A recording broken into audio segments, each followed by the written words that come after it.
Hello, welcome back to my video. In today's video, I'm going to be reacting to one of these stories.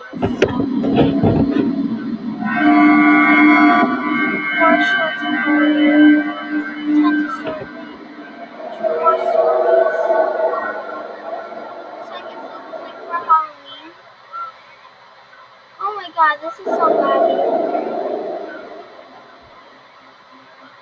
This story happened to me on a Thursday night when I was home alone in my apartment complex. I lived with my roommate Josh, who was usually out with his girlfriend, so that gave me the luxury of having the place to myself. I was video chatting with 3 classmates of mine on Facebook Messenger. Their names were Eric, Craig, and Cindy. This was my first interaction with them as our professor selected us to be in a group project together. Throughout the night, we brainstormed ideas for getting more acquainted with one another. This is when the story gets a bit weird. Eric spontaneously asked the group chat, "Hey guys, want to see something cool?" What is it? "Getting an A+ in this project would be cool." "Sure man, what's up?" Eric sends the group chat photo. I click the chat icon and see a disturbing image of a woman with her arms and legs missing. What the hell? Ew! Why are you sending us this? Dude, where the hell did you get that photo? I'll tell you, but you guys really need to keep this a secret. Promise me you won't tell anyone. This isn't marketing related, but okay, I guess. Sure, dude. Please don't tell me you were the sicko who took that pic. I didn't. I actually got the photo from the dark web. Dude, you go on the dark web? What's the dark web? Supposedly it's this hidden part of the internet where you can buy illegal stuff. I personally wasn't that educated about the dark web, but I did hear rumors about it growing up. I've always acknowledged the existence of these kinds of things growing up, but I was still unaware as to what potential atrocities lie within the online world. Eric then says, "Yeah, I just recently started getting into it. I found the photo from one of the forums I came across called Homemade Dolls. Here's the full-size picture." He then sends us the exact same photo, except this time it had a description box next to it with the title, Doll Number 20. Why the hell, of all people, did I have to be in a group project with this reason? The details in the description stated inhumane acts that can be performed on the victims before being shipped to their bodies. I felt pretty disgusted reading the dialogue, but I was still somewhat skeptical about the whole thing.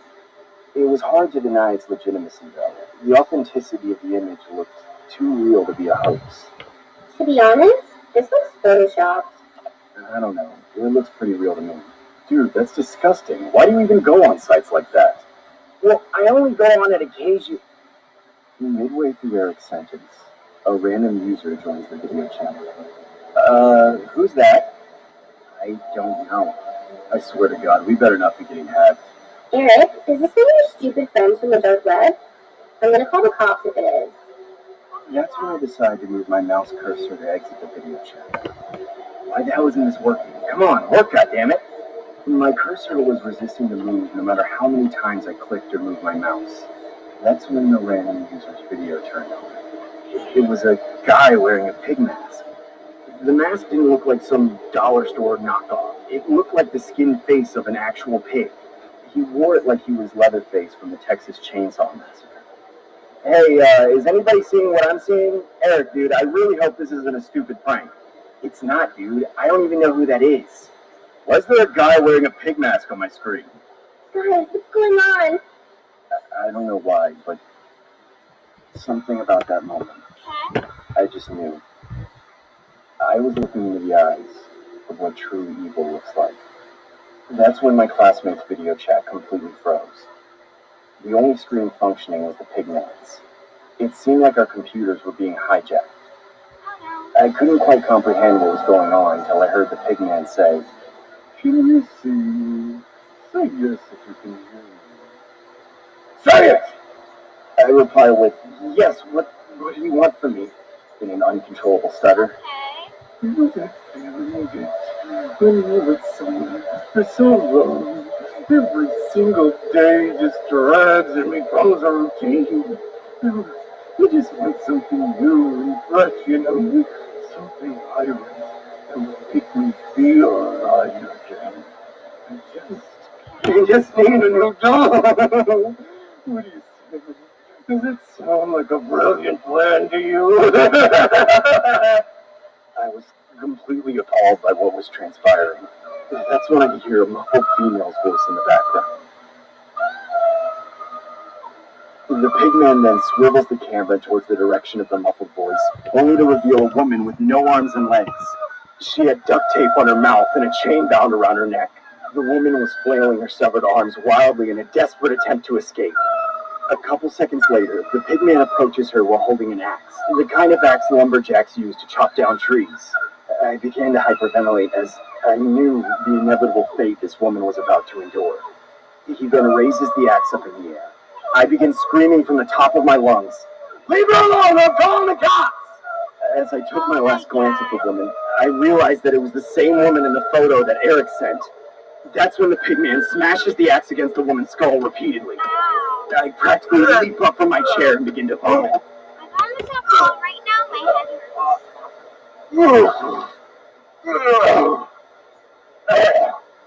hurts. This sadistic display was unbearable. What the hell is going on? Someone tell me I'm dreaming. There's no way this is real. I looked back on the screen, only to see nothing.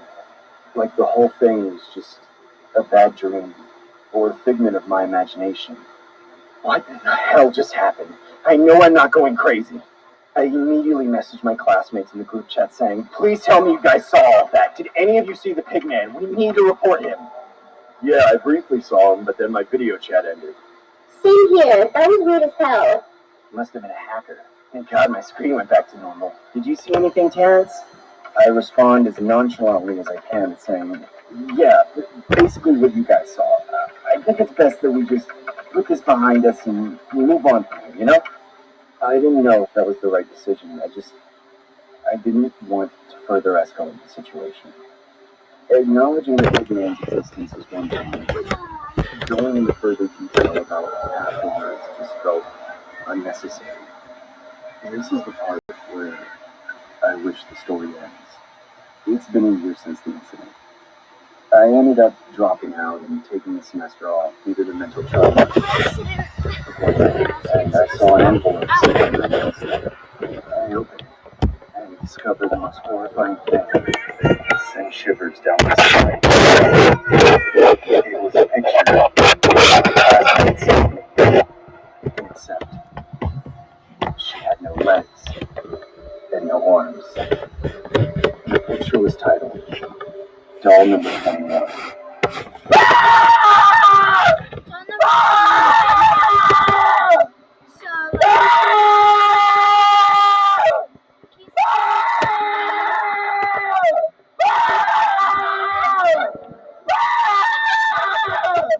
When did this screaming stop?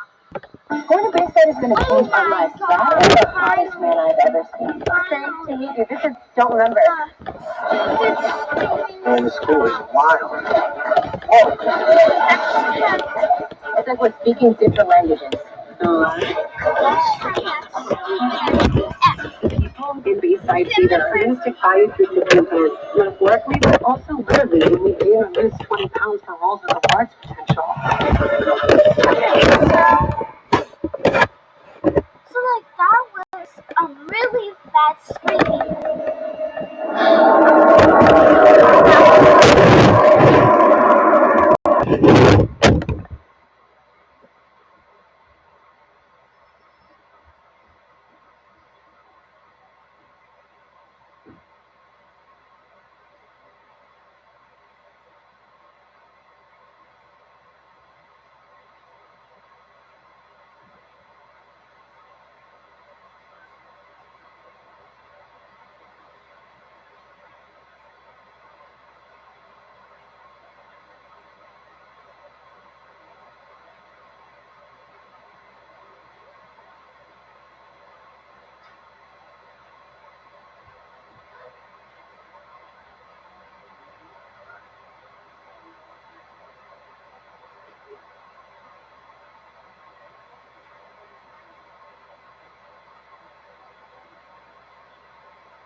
here. Okay, so you guys ready for the second horror story? Supposedly real? Yeah, same here. Oh my god, you're in black over there? Oh my god, why is the chair so... Come on. Where do I put my feet? God. Oh,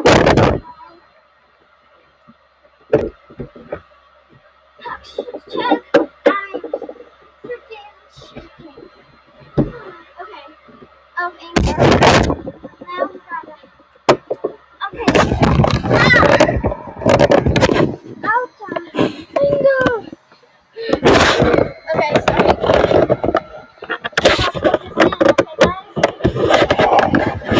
It's almost nighttime. Nighttime starts at like 6 p.m. I'm not sure. But I can watch horror. Like, I'm not too soft with stuff and could jump me. Should I grab the drink and stuff? I remember waking up in a steel cage, locked inside a limitless white room.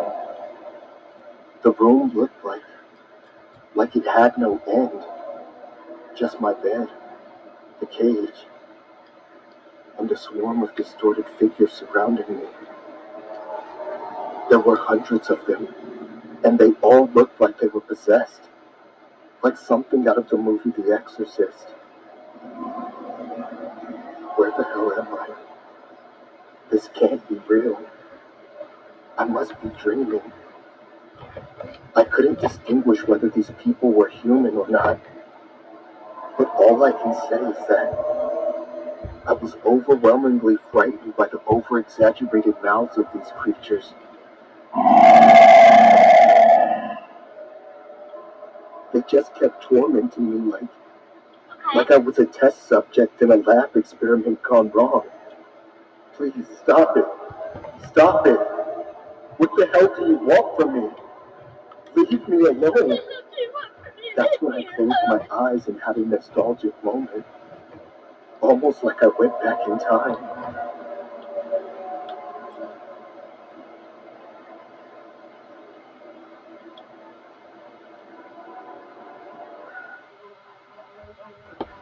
I remember opening my eyes and waking up to my bedroom.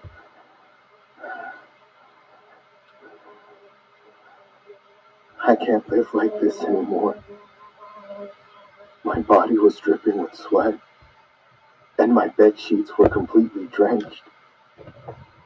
I was honestly convinced that I was living in an alternate reality, trapped in a never-ending nightmare.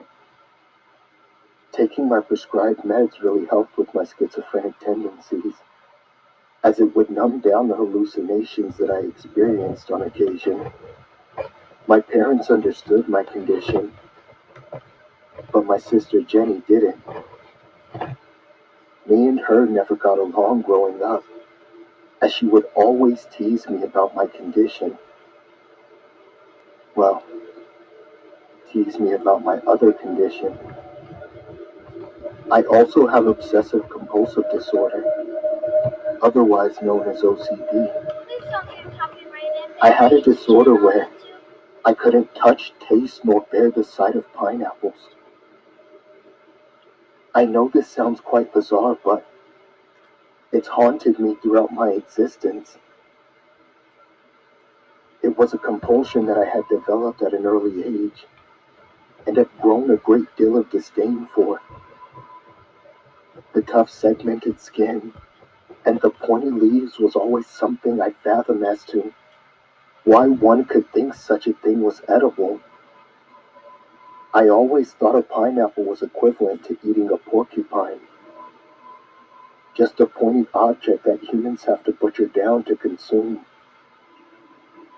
As understanding as my parents were about my condition, I still feel like there was an underlying favoritism towards my sister Jenny. I can tell they enjoyed Jenny's company more, as she was less high maintenance than myself, to say the least. Growing up in the same household as her really made me more uncomfortable than I already was. She would use my condition as fuel for her bullying antics. I remember when I was in school, Jenny would always text me when she arrived to pick me up. The annoying thing was that she intentionally texted the pineapple emoji as opposed to just texting "I'm here," just to get under my skin. I remember another time where I invited my friend Steven to come over to my place. "Hey Jenny, can you order some food for me and Steven?" What do you want? "Anything but the thing you know I don't like. Please?" How about I get you guys a pizza and 2 drinks? Sound good? "Yeah, thanks sis." "Dude, is that your sister?" "Yeah, why?" "Oh, she's hot. I mean, she's got a lot of tattoos." "Shut up, dude. Stop checking out my sister." "Hey, dude, I was just looking at her tattoos. She seems like a pretty cool person." "Huh, you wouldn't be saying that if you lived with her." "Well, I only need to live with her for one night." "Ow! I was just joking. Sheesh." About 30 minutes later, the pizza guy arrives and delivers the pizza. Here you go, boys. Eat up. I open the box, only to discover a pepperoni pizza, topped with pineapples. "What the hell is this? Why did you put pineapples on the pizza?" Just tell your friends to eat the pineapples. Duh. All the other toppings sucked. "You suck. I wish you never lived."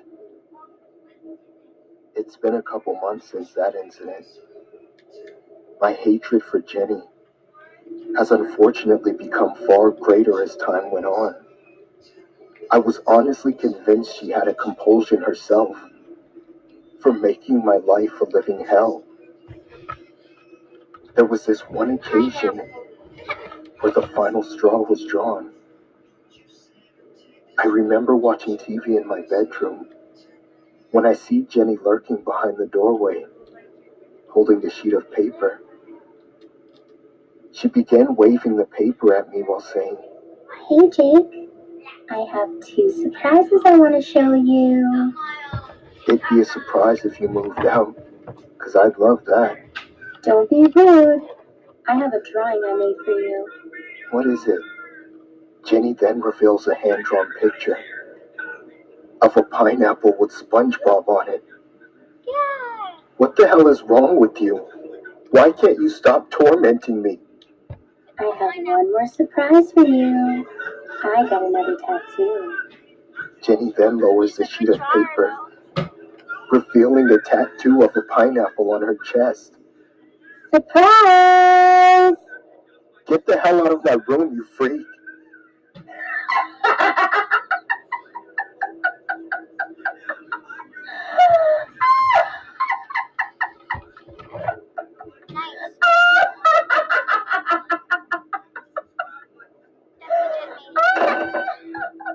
Me laughing so much. I hate her. I hate her so much. I hate her so much. I hate her so much. That's what you mean? A couple hours passed by, and it was time to go to bed. I couldn't sleep that night, as my blood pressure felt like it was at an all-time high. I could feel my head throb in pain as I became more irritated with the thought of my sister's existence. Why the hell would she get a tattoo of a pineapple? What kind of sister does that to her brother?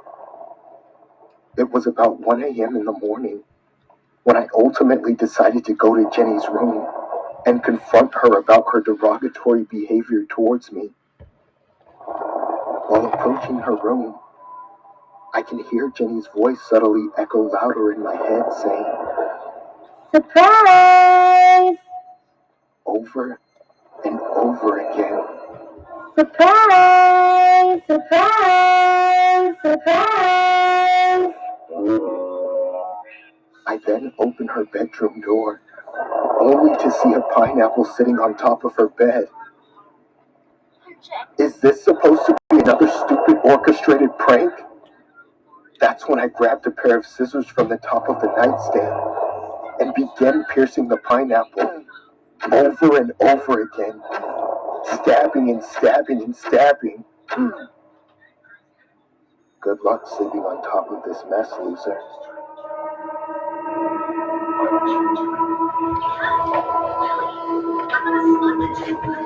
Like your black shoes from your pineapple.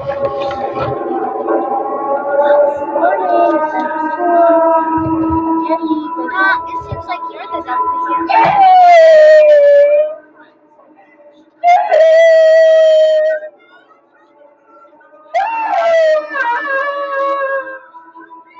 Nice flashback.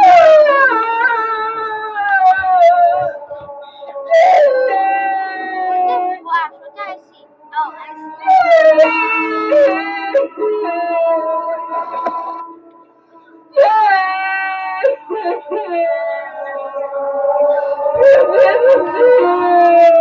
What? What the heck? I could have sworn it was a pineapple. No. No. I didn't do anything. It wasn't me. I decided to close my eyes and recite over and over again in my head, please be a dream. Please be a dream. Please be a dream. That's when I opened my eyes again, only to see myself back inside a steel cage. I was still in a white room, surrounded by hundreds of distorted creatures. But then my vision started becoming clearer. I realized that I wasn't in a cage. I was in a jail cell. Those distorted figures weren't creatures. They were men in orange jumpsuits. I now remember. I am in jail for the murder of my sister Jenny.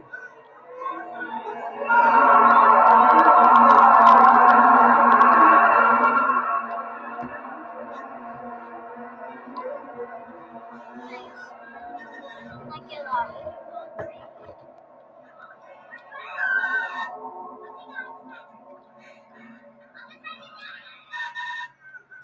This story happened to me on a Saturday night.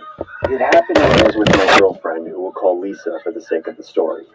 I was sitting in my bed watching TV while Lisa was on her laptop working on a school report for her English class. It was due the following Monday, which kept her busy on the laptop for the majority of the weekend. My parents were out of town, so we had the house to ourselves. I'd just like to point out that Lisa and I were polar opposites from each other. I say this because she was a goth who fantasized over dark and morbid kind of things. I was the complete opposite from that. However, our different personalities didn't stop us from pursuing a relationship with one another, as we've been together for about 3 months now. I'd also like to point out that Lisa was extremely socially awkward if she was talking to anyone other than myself. There was a time where I invited her over to a family dinner with my parents. Lisa was understandably a bit shy at first, but as the night progressed, it turned out to be less awkward than I anticipated. Near the end of dinner, my dad asked Lisa, "So Lisa, if you could have anything in the world other than Jack, what would it be?" I don't know if I feel comfortable answering that. "What do you mean? What else would you want other than my son?" Harold, stop it. Sweetie, you can tell us only if you want. I could tell Lisa was getting uncomfortable about the impromptu interrogation my parents decided to have by the look on her face. Well, it's complicated. To be honest, I was a little taken back by that statement, as I thought I knew everything about her. I decided to chime in saying, what do you mean, Lisa?" Things took a total 180 when Lisa says, Don't you guys wish you could resurrect your dead loved ones? Sure, I guess I would. My family found Lisa quite bizarre since that day, but oddly enough, accepted her for who she was. Fast forward to now, and that statement that Lisa made would all make sense to me. Lisa was tired of the monotony of her report, so we decided to head to the balcony. I remember both of us being of our minds while gazing out into the horizon. Midway through, Lisa offhandedly makes an odd remark saying, It would be pretty cool if I could see Todd again. Todd was Lisa's ex. I found this quite strange that she would say such a thing, considering the fact that we were both dating each other. I assumed she was in her mind, but sadly, that didn't stop me from giving her a piece of my mind. I agitatedly said, Fine, go see him then. It's not like I ever liked you. Lisa then gives me a death stare like she wanted to throw me off the balcony. I stare back at her while I casually take another. That's funny. Right in her face. A long pause of awkward silence occurred, but then I had a nostalgic moment. I remembered Lisa mentioning something about Todd passing away just before we dated. His cause of death was due to undisclosed reasons I won't get into.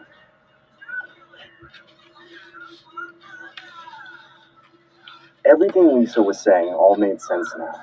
She was just expressing that she wanted to see Todd again since he was no longer here with us. I attributed my lack of memory to being on my mind, which helped make the mishap more plausible, so I extend my arm to pass it to Lisa. She then slaps the out of my hand and aggressively says, He was better than you anyway. I had gotten into arguments with Lisa in the past, but I could tell she was at her boiling point this time. She then storms out of my place and immediately gets into her car. Despite being wrong in the situation, I stupidly shouted from the balcony saying, Fine, have fun fishing on Tinder, loser! She then flips me the bird and begins driving off into the distance. I eventually head back to my bedroom and continue to watch TV. About 5 minutes later, I couldn't help but feel guilty about what I did. I then decide to text Lisa saying, Please come back to my house. I'm not trying to fight. I also have a free place in case you forgot. A couple minutes go by and I get no reply. That's when I start becoming more anxious. I kept contemplating whether I should call Lisa, but I didn't want to submit to the fact that I was begging for her forgiveness. I continued watching television. That's when I noticed Lisa's laptop sitting on my computer desk. She had stormed off and obviously forgot to take it with her. I noticed that Lisa had left her school report still open on a Word document, so I decided to proofread it, thinking it would be my silly way of apologizing to her. The report was titled, Be with your loved ones, even when they're dead. This wasn't that surprising, as I knew the kind of person Lisa was, but it was also disturbing due to the circumstances that had just occurred on the balcony. I skimmed through the report and find Lisa talking about a relationship and how she wasn't internally happy and needed some sort of closure. I became more and more anxious the further I read into the report. She goes into detail about her past relationship with Todd and how she misses him tremendously. As I skim through more of the report, I come across a part where Lisa talks about being able to reconnect with Todd through a satanic blog she found online. To summarize what she said, it basically insinuated that you would have to go to the last spot where the person died and die the same way. That way you'll be able to reconnect with them in the afterlife. I begin panicking and call Lisa's cell phone. She then picks up the phone and says, What do you want? in a voice full of disdain and hatred. I try to pretend like I knew nothing about the report and say, Please come back. I'm sorry about everything that happened. I'm sorry about what I said. There's no coming back from this, Jack. That's when I hear the sound of a train honking from a distance. My heart dropped and I yelled, Lisa, where the hell are you? Where I should have been all along.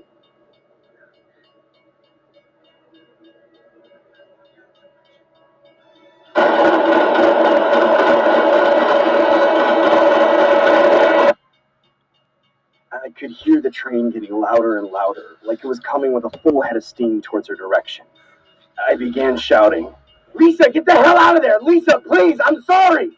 Desperately trying to stop her from what I knew she was about to do. Lisa, I'm sorry, okay? Get the hell out of there! Please! Oh, Lisa, please, I'm sorry. I'm sorry. I'm sorry.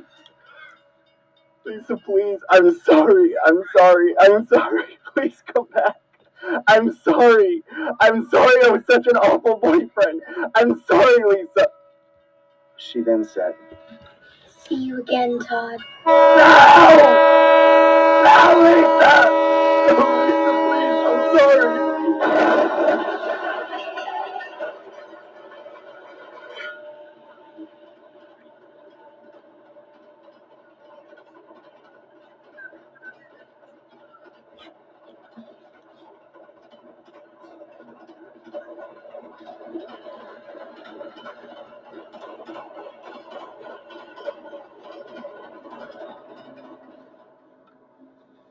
Oh no. This is a true story from when I was 18 years old.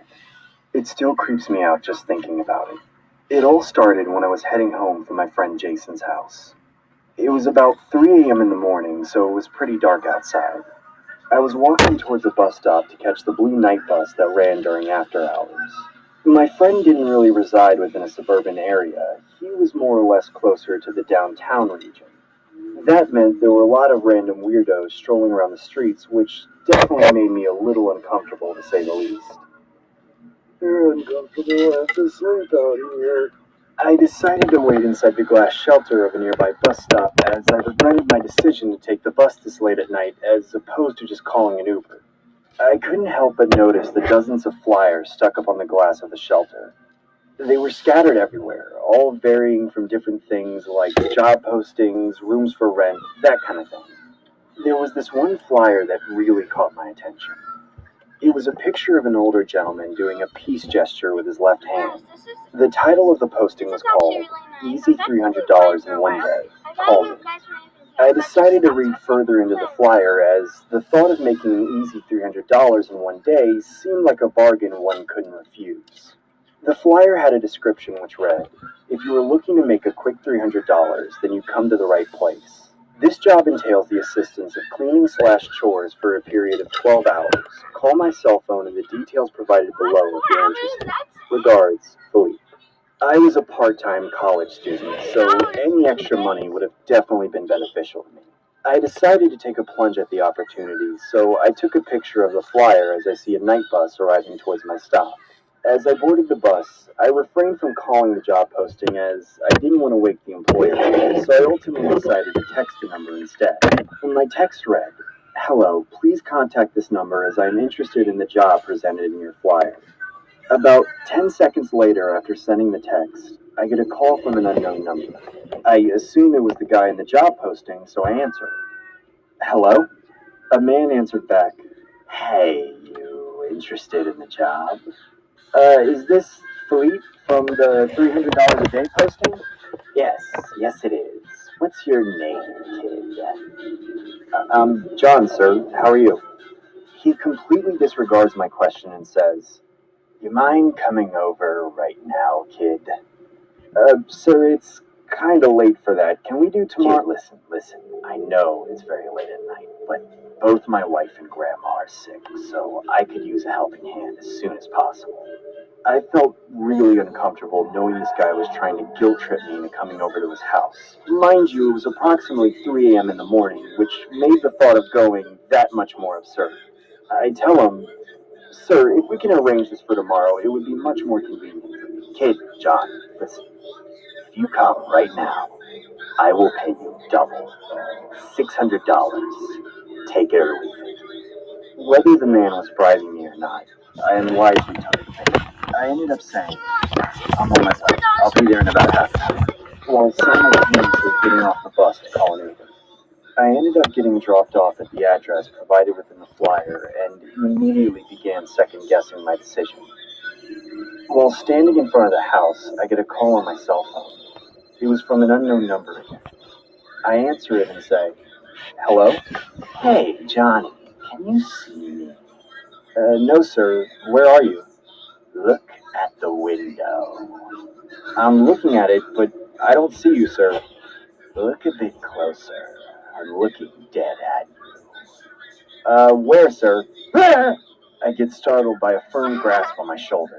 Oh, I'm sorry, John. I didn't mean to scare you. I thought you could see my reflection in the window. Anyways, please allow me to show you inside my house. Uh, Thank you, Philippe. You can call me Creep. Creep? Why would I call you Creep? I know, right? It's a nickname that my mom gave me as a young boy. All my close friends call me that, so I'd appreciate it if you did the same. Okay, Philippe. Creep. We are technically friends now, right? Yeah, sure. Very well then.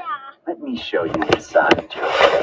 We end up going inside, and I can't help but notice the amount of dolls laying around his house. It honestly looked like he was a hoarder that had an obsession over dolls. I decided to ask him, "Why do you have so many dolls?" "It's just a collection that I've accumulated from my childhood. Aren't they precious, John? I built a special bond with these guys. I'll never feel alone again, you know?" At this point, I was pretty convinced that the name Creep was actually his biological name due to the creepy vibes he was giving off. I see. Well, what exactly does this job entail? Well, for starters, my grandma and wife are unfortunately ill, so I have to take care of them since they're in bed all the time. If you don't mind me asking, what's wrong with them? Well, my grandma has Parkinson's, so she's unable to function without my assistance. My wife sadly got into a tragic car accident after her dance rehearsal. She's pretty much paralyzed in her legs and can't walk, so I now have to take care of her as well. Oh, I'm sorry to hear that. She was so beautiful before the accident. I'm unbelievably lucky to be with such a beauty like her. We got married and had about 100 people there. It was the best wedding ever. Sorry if I'm getting carried away. No worries. What would you like me to do for now? You can start by vacuuming the house. Just don't go inside the bedrooms, because that's going to disturb my grandma and wife's sleep. A couple minutes later, I begin vacuuming the hallway upstairs. The bedroom doors were slightly open, so I could vaguely view the inside of it. I remember seeing a glimpse of a woman sleeping on a bed, which I assumed to be his wife. It was unfortunate to see her like that, as she was quite beautiful from what I was able to see. I noticed the man was in the other bedroom having a conversation with his grandma, so I continued vacuuming without drawing too much attention towards his direction. Have you been feeling better? Are you okay? The next part of the story is what sends chills down my spine. The man asked me to put the vacuum down and meet his grandma. As I approach the inside of the bedroom, I see a creepy life-size doll laying on the bed. I unhesitatingly ask him, where's your grandma? John, don't be rude. This is my grandma. I felt my heart fall to my stomach when he said that. I honestly wanted to get the hell out of there, but I didn't want to potentially put my life in danger, so I just went along with it and said, Nice to meet you."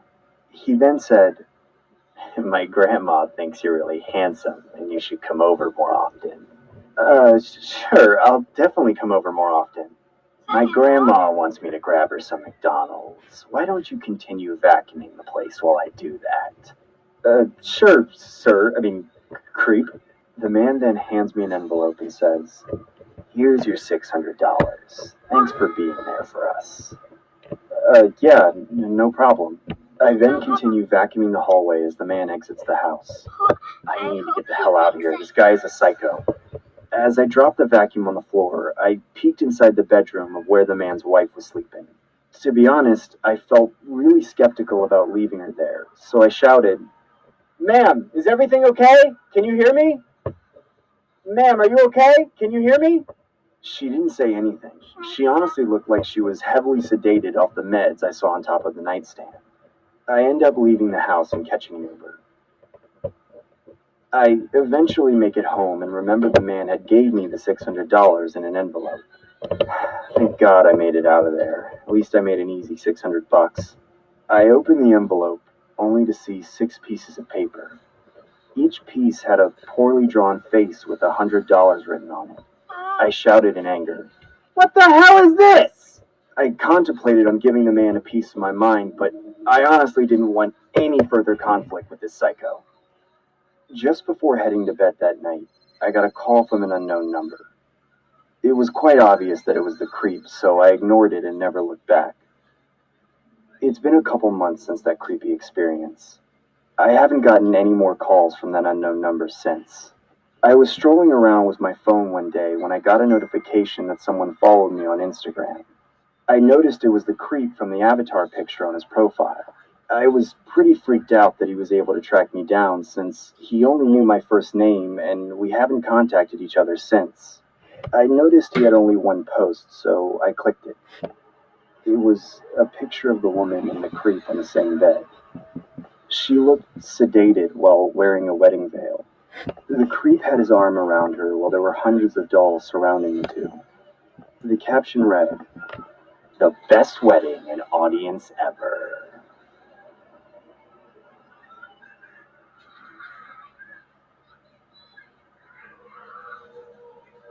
She was so beautiful before the accident. I'm unbelievably lucky to be with such a beauty like her.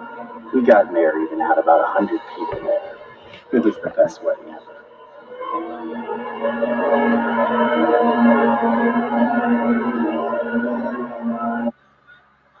For every moment, a new Blistex to match. It's moisture infused with what lips crave. Renew your lips with hemp oil and shea butter. Indulge in orange blossom extract for petal soft lips. Or give them a treat with sweet satin nectar. Boost your lips from blah to Blistex.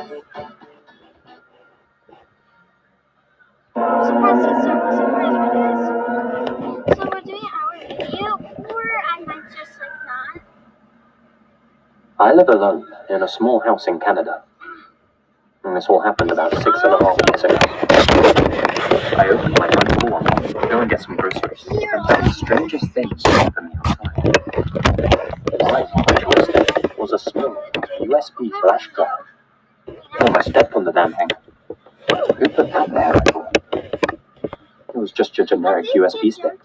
No label or anything. No way to know who it came from.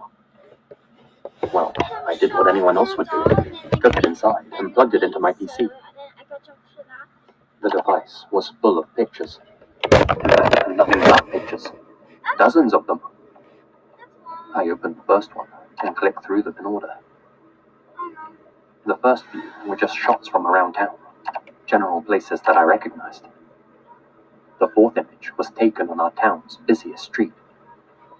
In the image, the street was full of people, but there was somebody in it that caught my attention immediately. Me. The image showed me in amongst the crowd, just minding my own business. Well, this was a small town. Was it just a coincidence that I was in the picture? The fifth image had been taken on the same day. Again, it was taken in our town. Again, I was in it.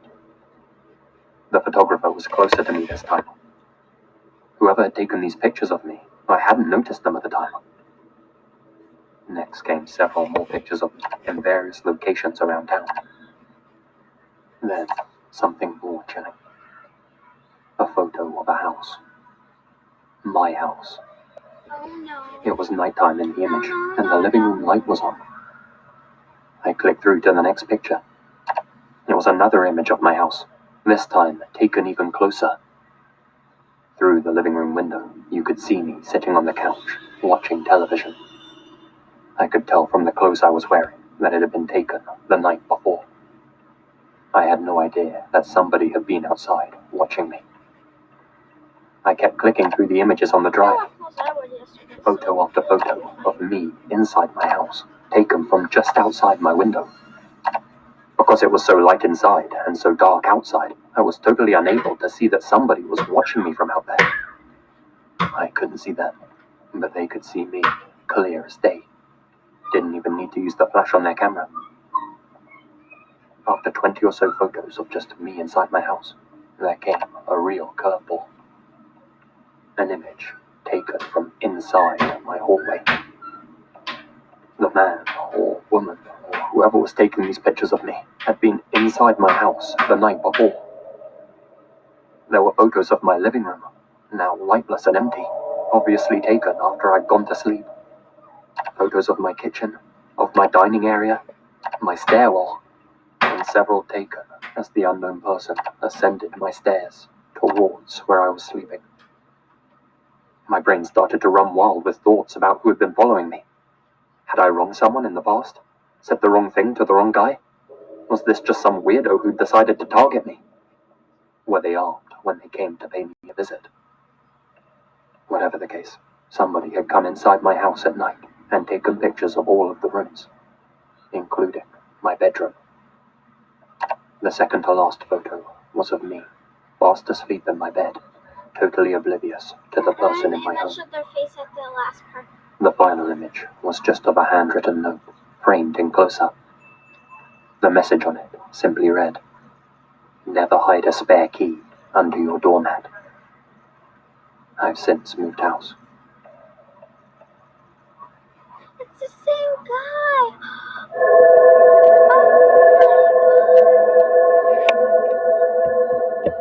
It's the same guy from the last story. Isn't that crazy? This story happened a couple years ago when I was in my early teens. It all started when I went to the movies with my friend Sam to go see the world premiere of The Dark Knight. The movie garnered a lot of notoriety at the time, obviously due to Heath Ledger's leading role as the Joker. I personally thought it was the greatest movie I had ever seen, considering I've seen almost every Batman movie that ever existed. I decided to buy some Dark Knight merchandise at the vendor booth located in the theater. What appealed most was how cheap the Batman masks were selling for. I didn't have a Halloween costume picked out for October yet, and neither did my friend Sam. We both collectively purchased one mask each and figured it would make for an easy costume to trick-or-treat with. I can honestly say it was an astronomical improvement from the cliche bedsheet over the head ghost I was last year. Fast forward to October 31st. Me and Sam both wore our Batman masks and began going door to door, looking for an opportunity to fill our candy sacks faster than any other trick-or-treater on the block. Trick-or-treat! Well, happy Halloween, Batman. I mean, Batman. That's it? Lame. Get the hell off my property, you ungrateful twerps! The majority of the houses were pretty generous, with the exception of a few bad apples, to say the least. On this particular night, there wasn't many houses that had their lights on, which generally meant that they didn't really celebrate Halloween, or in other words, they weren't giving out candy. Me and Sam were understandably upset considering we'd been walking for at least an hour. I continued trick-or-treating while Sam began to head home through the pit located in the middle of the neighborhood. Why didn't I just stay home and watch SpongeBob? The pit was just a fancy nickname for the forest reserve, which was generally used for nature walks during the day. But me and Sam went there solely for the sake of a shortcut home. I began walking about half a block down when I see more houses without their lights on. Screw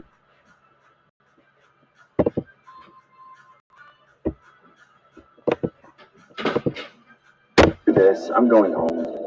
I eventually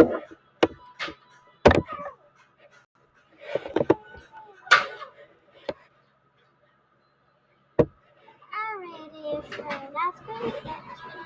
Please, guys, tell me if you got this. Okay, so that was it for today, guys. And tell me if you got scared or not. And if you did, comment down below. And whoever commented first, I'll like your comment and reply to it. And then I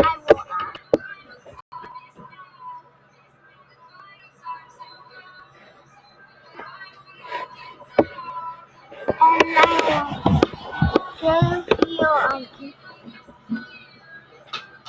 a shout out. Whoever comments first, you have to be the first one to comment. So that's it for today. Hope you guys enjoyed. Have a nice day. And